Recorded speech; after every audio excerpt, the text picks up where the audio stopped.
Hello बच्चों, welcome to company secretary by commerce age. और आज का टॉपिक है फंडामेंटल राइट्स, मौलिक अधिकार, बेसिक जो राइट्स तुम लोग को कॉन्स्टिट्यूशन ने ऑफर करे हुए हैं। सेशन थोड़ा सा बड़ा होगा, बहुत सारी चीजें इसमें पढ़नी है, बहुत ज्यादा इंपॉर्टेंट टॉपिक होंगे। सबसे ज्यादा अच्छे क्वेश्चन, सबसे ज्यादा क्वेश्चंस बनने वाला टॉपिक है।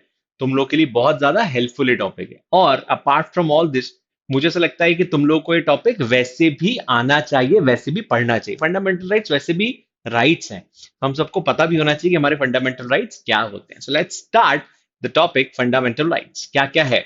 सबसे पहले एग्जैक्टली फंडामेंटल राइट्स होते क्या, हम किससे फंडामेंटल राइट्स बोलते हैं। डेफिनेशन व्हाट इट रीड्स, मैं एक बार रीड करके बताता हूं तुम लोगों को। Fundamental rights a group of rights that have been recognized by Supreme Court as requiring a high degree of protection from government encroachment.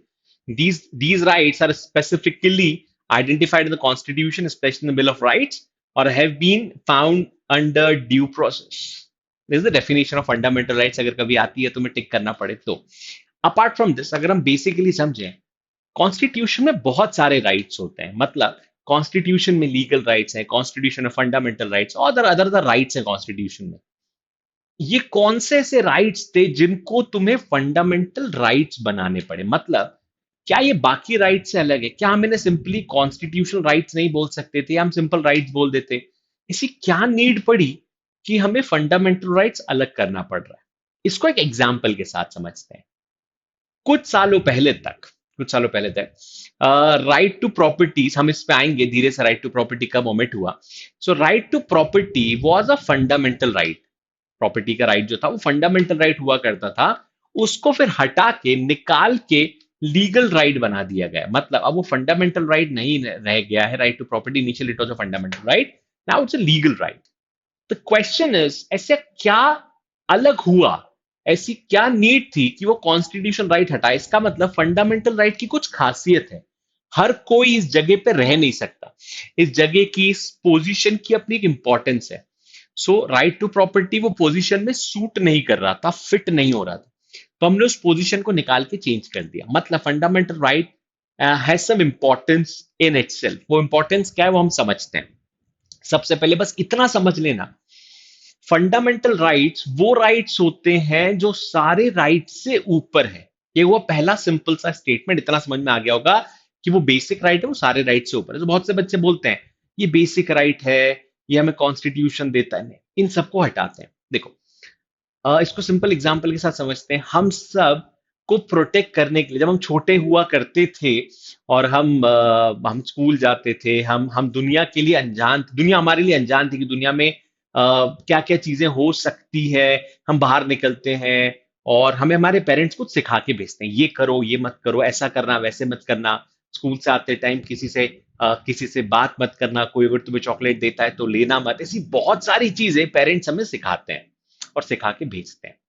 फिर भी हमारे प्रोटेक्शन के लिए वो हमेशा रेडी रहते हैं।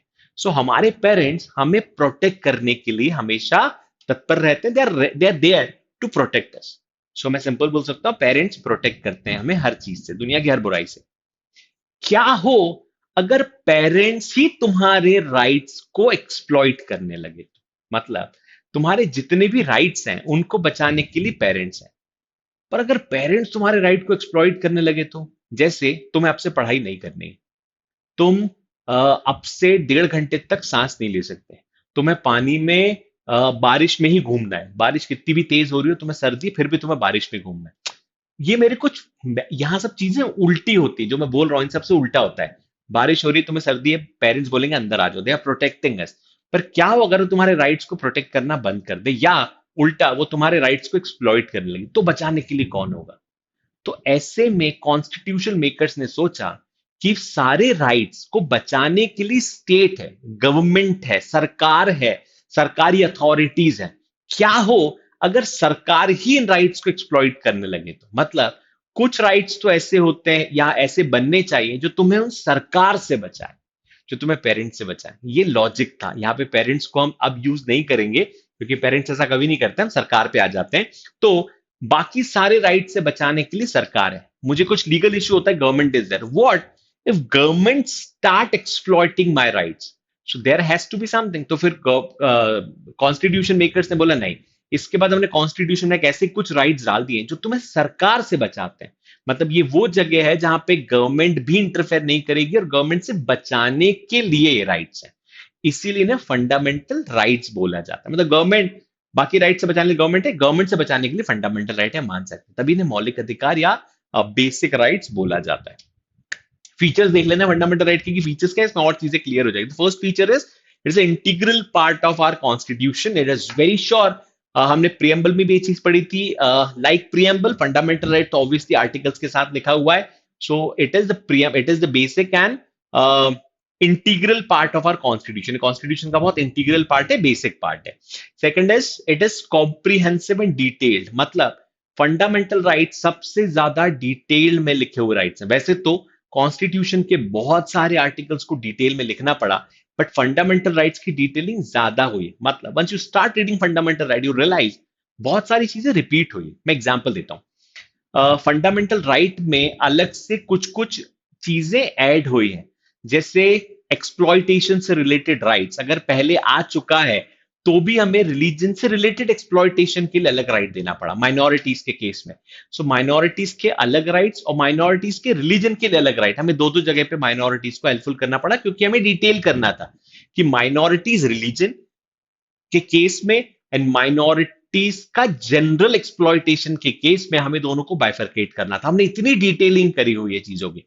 सो fundamental rights are very comprehensive and very detailed in nature. The next is lack of social and economic rights. Fundamental rights social rights को गारंटी नहीं करता। मतलब right to work is not there in fundamental rights, right to social security is not there in fundamental rights. Fundamental right में social security नहीं है कि किसी का बुढ़ापा कैसे निकलेगा, ये सोशल सिक्योरिटी इसमें नहीं आएगी। वर्क की रिस्पॉन्सिबिलिटी कि किसी को काम मिलना ही चाहिए, this is not fundamental right. इतना वो बेसिक है कि उसमें राइट टू वर्क और सोशल इकोनॉमिक कुछ भी नहीं आया हुआ है। The next is rights are qualified. Qualified का यहाँ पे मतलब होता है कि these rights are not absolute. एक को छोड़ के जहां हमने एक अनटचेबिलिटी का केस है इंडिया में, उसको छोड़ के सारे rights are limited up to reasonable restrictions. मतलब ये राइट्स एब्सोल्यूट नहीं होते, like untouchability is absolute right, ये करना गलत है। बाकी सारे राइट्स टाइम टू टाइम लोगों के हिसाब से और सिचुएशन के हिसाब से बदले जा सकते हैं, या उनको देखने का जो व्यू होगा, जो नजरिया होगा, वो अलग होना चाहिए। So they work up to reasonable restriction, ये है बट एक रीजनेबल रिस्ट्रिक्शन के साथ है। सिंपल एक एग्जांपल लेते हैं हम लोग, article 21। Article 21 right to life, कि किसी को भी हम जीने के अधिकार से हम उसे वंचित नहीं कर सकते। मतलब we can not forcefully stop a person from living, हम किसी को रोक नहीं सकते। इनफैक्ट हमें कुछ प्रोविजन करना पड़ेगा कि वो जिंदा रहे। उसमें राइट टू फूड आ जाएगा, बहुत सारी चीजें उसके अंदर कवर होती है, एजुकेशन आता है, राइट टू एजुकेशन। लेकिन फांसी की सजा भी तो दी जाती है किसी को, तो क्या फांसी की सजा राइट टू लाइफ आर्टिकल 21 के अगेंस्ट है? Answer is no, up to reasonable restriction. So reasonable restriction एक ऐसा वर्ड, इसको हम क्वालिफाइड बोलते हैं, कि रीजनेबल रिस्ट्रिक्शन के साथ वर्क करेगा। The next is enforceability of the rights. मतलब ये ऐसे राइट्स होंगे जिनको एनफोर्स करवाया जाएगा। सो आर्टिकल 32 एंड आर्टिकल, मतलब ये अगर तुम लोगों ने रिट्स के बारे में अगर सुन रखा है, या तुम लोग आगे जाके सुनोगे रिट्स के बारे में, सो ये सारे राइट्स आर्टिकल 32 बताता है राइट टू कॉन्स्टिट्यूशनल रेमेडीज। 228 भी बताता है इन केस ऑफ स्टेट्स। हम अभी बात करते हैं सेंटर के केस में। सो सेंटर के केस में सुप्रीम कोर्ट का काम है यूनियन लेवल पे कि इन राइट्स को प्रोटेक्ट करवाया जाए। तो ये एनफोर्स है, मतलब ये राइट्स सिंपल से राइट्स नहीं है, एनफोर्सिबल अंडर लॉ है। ठीक है, मतलब लॉ इसको एनफोर्स करवाएगा अगर कोई नहीं करता है तो। अगर गवर्नमेंट नहीं करता है तो लॉ का काम है कि इन राइट्स को प्रोटेक्ट करा जाए। आर्टिकल 32 जब हम पढ़ेंगे तो इस चीज से और क्लैरिटी आ जाएगी। The next is fundamental rights are amendable. It's very obvious, यहाँ पे एक ही चीज थी जिसका डाउट था अमेंडेबल नहीं होने का, दैट इज प्रियम्बल। हमने वो भी क्लियर कर लिए थे कि preamble is amendable, fundamental rights are actually amendable. So fundamental rights amendable होते हैं, हम इनको अमेंड कर सकते हैं। इनफैक्ट ये कई बार फंडामेंटल राइट्स अमेंड हुए हैं, बहुत बार फंडामेंटल राइट्स का अमेंडमेंट होता रहता है। Then article 30 right to property, मैंने अभी बताया था starting of the video, right to property जो है वो हट चुका है। आर्टिकल 30 रिमूव कर दिया गया, ओमिट कर दिया गया, लेकिन पूरा नहीं रिमूव ओमिट करा है। ओमिट नहीं करते, उस स्पेस आ जाता है, इसलिए उसकी कुछ बेसिक ऐसा आर्टिकल आर्टिकल के अंदर कुछ ऐसा पॉइंट रखा जाता है जिससे उसका इंपैक्ट ना हो, बाकी उसका इंपैक्ट न्यूट्रलाइज कर दिया जाता है. The next is provision for the suspension of the rights. These rights are not permanent. ये सस्पेंड हो सकता है ड्यूरिंग इमरजेंसी. इमरजेंसी सिचुएशन आती है जो एक बार आ चुकी थी इंदिरा गांधी के टाइम पे 1976. तुम लोगों ने सुना होगा इमरजेंसी के बारे में. सो इमरजेंसी हो, स्टेट इमरजेंसी हो, नेशनल इमरजेंसी हो, फाइनेंशियल इमरजेंसी आज तक आई नहीं, लेकिन अगर फाइनेंशियल इमरजेंसी हो या ऐसी कोई भी इमरजेंसी सिचुएशन है तो फंडामेंटल राइट्स को सस्पेंड करा जा सकता है. ऐसी ही एक kind of emergency situation Covid 19 में हम सब लोगों ने देखी हुई है, जहां पे लोगों के fundamental rights, not directly but बहुत से फंडामेंटल राइट्स को रोक दिया गया था. आई can not move freely in my country. मैं अपने देश में फ्रीली मूव नहीं कर सकता कहीं भी मेरी मर्जी. I have to take permission from government. मुझे परमिशन लेनी पड़ेगी. मुझे सड़कों पे निकलने के लिए परमिशन लेनी पड़ेगी. Yes, this is allowed. Reasonable restriction के साथ ये अलाउड है. हमारी सेफ्टी के लिए, हमारी सिक्योरिटी के लिए, देश के बेनिफिट के लिए ये चीज करा जा सकता है. सो सस्पेंशन है. Then constitutional superiority of fundamental rights. Fundamental right सारे राइट्स के ऊपर आता है. मतलब if there is a clash of two rights, fundamental rights को ऊपर रखा जाएगा. मेरी एक प्रॉपर्टी है, एग्जाम्पल के साथ इस बात को समझाता हूं. मेरी एक प्रॉपर्टी है जो एक ऐसी सड़क के बीच में आ रही है, जो सड़क हाईवे बनने जा रही है और गवर्नमेंट को उसको अक्वायर करना है. लेकिन मेरा फंडामेंटल राइट बोलता है, राइट टू प्रॉपर्टी, कि मैं अपनी प्रॉपर्टी किसी को नहीं देना चाहता. तो क्या होगा? तो गवर्नमेंट दो राइट्स के बीच में, एक लीगल और एक फंडामेंटल, गवर्नमेंट को फंडामेंटल राइट को ऊपर रखना पड़ेगा. तो फंडामेंटल राइट बोलता नहीं हो सकता. इसीलिए राइट टू प्रॉपर्टी को हटाया गया. हटाने का रीजन कि फंडामेंटल राइट्स हमेशा सुप्रीम राइट्स होंगे, सबसे ऊपर राइट्स होंगे. The next is special right for the minorities. मैंने पहले ही कहा था माइनॉरिटीज के लिए फंडामेंटल राइट्स में कॉन्स्टिट्यूशन में एक अलग सी जगह बनी हुई है. No natural rights. Point number 9 अगर तुम लोग देखोगे तो उसमें लिखा हुआ है कोई भी नेचुरल राइट्स नहीं है. इसका मतलब नेचुरल राइट्स को इस तरह समझो बच्चों कि ह्यूमन जो है, मैन जो है, वो नेचर को डिनोट करता है. We all are nature. मतलब मेरे कुछ राइट्स तो ऐसे थे जो मुझे नेचर ने दिए हुए. ये तब भी थे जब सरकार नहीं थी. ये तब भी थे जब देश नहीं थे. दुनिया में कुछ भी ऐसा नहीं था कि कुछ ऑर्गेनाइजेशन है. जैसे अभी I can not move to any other country without visa. There are some countries जहां पे वीजा ऑन अराइवल है. उसके अलावा I can not move to any X Y Z country. I can not move to US unless and until I have permission to move there. मेरे पास without permission I cannot move there. Simple सा statement, simple सा logic है. But क्या ये चीज पहले भी हुआ करती थी? नहीं. तो जब मैन था, जब नेचर हुआ करता था दुनिया में सिर्फ, तब ये चीज रिस्ट्रिक्शन नहीं थी. लेकिन अब है. सो फंडामेंटल राइट्स नेचुरल राइट्स को कवर नहीं करते. वो राइट जो स्टेट होने के पहले भी है. सांस लेने का अधिकार. भाई मैं सांस ले सकता हूं, मुझे कोई नहीं रोकेगा सांस लेने से, क्योंकि ये राइट तब से है जब से स्टेट नहीं थी, गवर्नमेंट नहीं थी. मुझे इसके लिए कोई नहीं रोक सकता. हाँ, movement of me through out the state, through out the territory which I am living in with my identity card is restricted, क्योंकि ये सब चीजें स्टेट के बाद में आई हैं. This can be restricted. इसको रिस्ट्रिक्टेड करा जा सकता है. तो नेचुरल राइट्स को कवर नहीं करा गया है फंडामेंटल राइट्स में. Last one is right to property is not a fundamental right. अब इसको हटा दिया गया. These are some basic features of fundamental rights. एक फीचर और ऐड करते हैं फंडामेंटल राइट्स में ताकि तुम लोग को समझ में आएगा. पहला मैं तुम लोग को बता चुका हूं, fundamental rights actually a right or the group of rights which is granted for or against state. सरकार के अगेंस्ट दिए गए राइट्स हैं. ये दिया गया है not for person. Basically this is basically for government.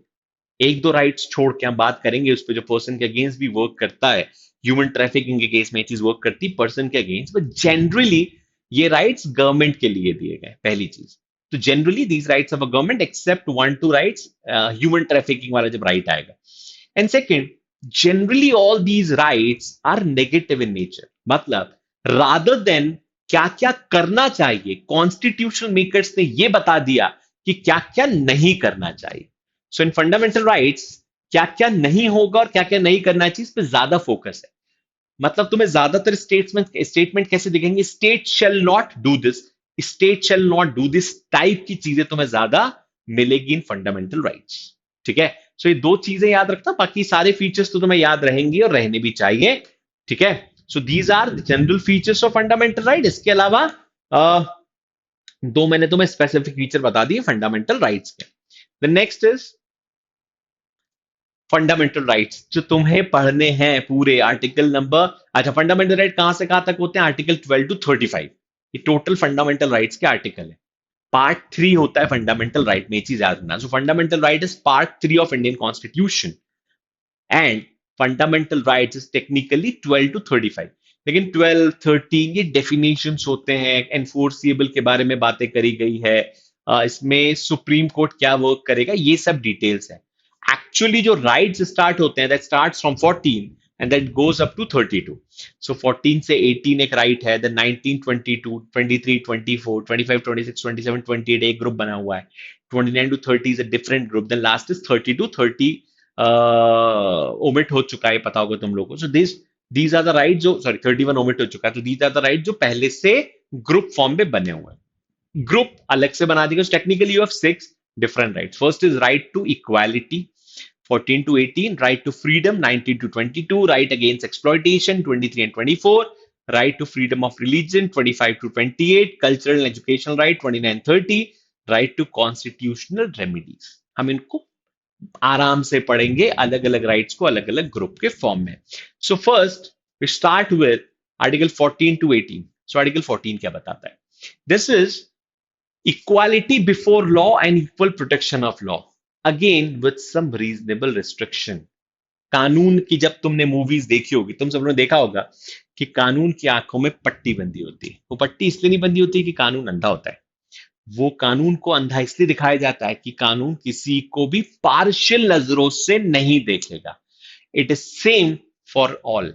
सो कानून बोलता है इक्वालिटी बिफोर लॉ, लेकिन this equality is equal among, is actually इसका फंडा समझना। अगेन वो रीजनेबल रिस्ट्रिक्शन आता है। सो इक्वालिटी का मतलब ये नहीं है, एग्जाम्पल के साथ समझाता हूं। दो लोग रेस में पार्टिसिपेट कर रहे हैं, एक जो एक स्वस्थ हष्ट पुष्ट इंसान है, can walking and run anywhere, और दूसरा एक इंसान जिसके पैरों में कुछ तकलीफ है, we can call it handicap in a simple language. हम दोनों को बोलते हैं 100 मीटर की रेस करो, और दोनों रेस में कोई एक जीतेगा, ये हमें पक्की बात है। हमें पता है कि जिसके पैर में इश्यूज हैं, जिसका पैर ही नहीं है एक, हम उसको अगर दौड़ने के लिए बोलते हैं तो वो हार जाएगा दूसरे पर्सन से। तो क्या ये इक्वालिटी हुई? नहीं। इक्वालिटी अमंग द इक्वल्स, ये स्टेटमेंट हमेशा याद रखना कि जब कॉन्स्टिट्यूशन इक्वालिटी की बात करता है तो बोलता है इक्वालिटी इक्वल्स के साथ। मतलब ऐसा नहीं है कि हर चीज इक्वल, इसी इसी बेसिस पे हमारे यहाँ रिजर्वेशन का कॉन्सेप्ट आया कि इक्वालिटी अमंग द इक्वल्स पर रिजर्वेशन है। विमेन जो कई सालों से एक्सप्लॉइट होते हुए आई है, अगर तुम किसी एक दिन उसको बोलते हो एक्सप्लॉइटेशन होता था विमेन्स का, सोशली जेंडर बाइज्ड हुआ है हमारे देश में, कई हिस्सों में जेंडर बाइजनेस रही है। अब चीजें बहुत इंप्रूवाइज हो रही हैं, हो चुकी है, कहीं पे प्रोसेस चालू है। लेकिन जब ये नहीं था तब हम अचानक उठ कर कैसे बोलेंगे दिस इज द डेट, यहां से वी ऑल आर कॉमन, तो this should not be done. Exploitation अगर होता है तो उसका रेमेडीज भी होनी चाहिए, फिर हम बराबरी पिला सकते हैं। So equality must be among the equals. Article 15 is prohibition of discrimination on the grounds only of religion, race, sex, caste and place of birth. Mark this word only, इस ओनली को बहुत अच्छे से मार्क करके रखना। मतलब constitution बोलता है कि discrimination should not be there on the basis of religion, race, caste, sex and place of birth. मतलब रिलीजन के बेसिस पे, रेस के बेसिस पे, कलर के बेसिस पे, किसी के कास्ट के बेसिस पे, जेंडर बेसिस पे, प्लेस ऑफ बर्थ के बेसिस पे रिस्ट्रिक्शन नहीं होगा।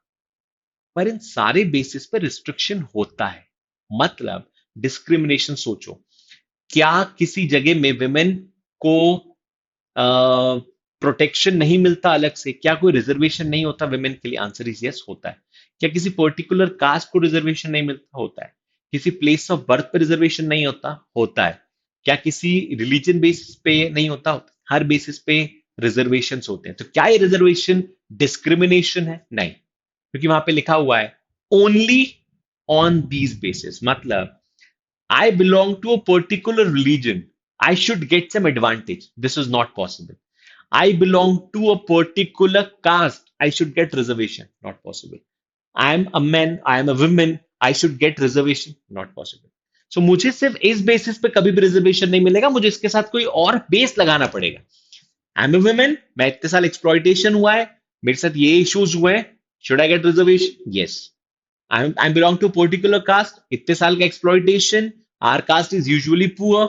Government में हमारा representation is almost nil. Should I get reservation? Yes. क्योंकि हमने बाकी clauses लगाए हुए हैं. Place of birth. Our area is resource rich area, highly poor. We do not have proper representation in any government authority. हम लोग बाहर भी नहीं निकलते हैं. Should we get reservation? Yes, you can. This is how things work. Means discrimination should be there. हो सकता है, होना चाहिए, but not only on these grounds. It has to be some other grounds. Reasonable restriction के साथ. Then Article 16, 15, 16 करेंगे called equality of opportunity in the matter of public employment. इसको ऐसे समझो. Article 15 and 16 is almost same. 15 बताता है discrimination on the basis of these areas. Article 16 बताता है ऐसा कुछ होगा prohibition of discrimination on these areas, religion, race, sex, caste and place of birth नहीं होगा, but in public employment. So 15 generic बता रहा है, 16 सेम चीज बता रहा है कि इस बेसिस पे डिस्क्रिमिनेशन नहीं होगा इन 5 बेसिस पे, बट इन पब्लिक एम्प्लॉयमेंट. बस इतना याद रखना. Then article number 17 is abolition of untouchability and prohibition of its practice. Untouchability को हटा दिया गया है. स्पेशली यहां पे जो वर्ड्स मेंशन्ड है समझना, यहां पे well, river, temples, worship places, ये क्या ये सारी चीजें मेंशन करी गई कि इन जगहों पे नहीं होगा. स्पेसिफिकली डिटेल्ड है हमारा कॉन्स्टिट्यूशन, कॉम्प्रिहेंसिव है, समझ पाए थे लोग कि कहां पे होता है. It should be, it has to be mentioned. कि हमने अगर सिंपल लिख दिया अनटचेबिलिटी नहीं होगी तो ठीक है, हो सकता है ना हो, लेकिन हमने लिख दिया कहां कहां पे नहीं होगी, तो वहां वहां पे तो कम से कम नहीं ही होगी, बाकी जगह पे तो हमने वैसे ही लिख दिया कि नहीं होगी. सो स्पेसिफिकली मेंशन करे गए सारे words in constitution of India. The next is article 18 abolition of titles, जिसमें military and academic distinctions are not expected, like colonel और पद्म भूषण, पद्म विभूषण, परमवीर चक्र, ये सारी चीजों को एक्सक्लूड करा गया है. हम टाइटल्स नहीं ले सकते. जैसे नाइटहुड तुमने सुना होगा, सर, ये पहले टाइटल होते थे. नाइटहुड का टाइटल मिला था, सर की उपाधि, सर का टाइटल मिला गया था. ये सारी चीजें, ये सारे टाइटल्स अब नहीं हो सकते देश में. ये टाइटल डिस्क्रिमिनेशन क्रिएट करते हैं. राजा, ये सारे टाइटल डिस्क्रिमिनेशन के साथ आते हैं. इसीलिए टाइटल्स क्रिएट डिस्क्रिमिनेशन, इसलिए हमने डिस्क्रिमिनेशन से हटा दिया. So titles are not there in constitution of India. तो यहां तक था आर्टिकल नंबर 14 टू 18, यहां तक था फंडामेंटल राइट का पहला आर्टिकल. आगे के आर्टिकल पढ़ेंगे हम आगे के सेक्शंस में. ठीक है, हम पढ़ेंगे बाकी के सारे आर्टिकल्स 19 से लेके 32 तक.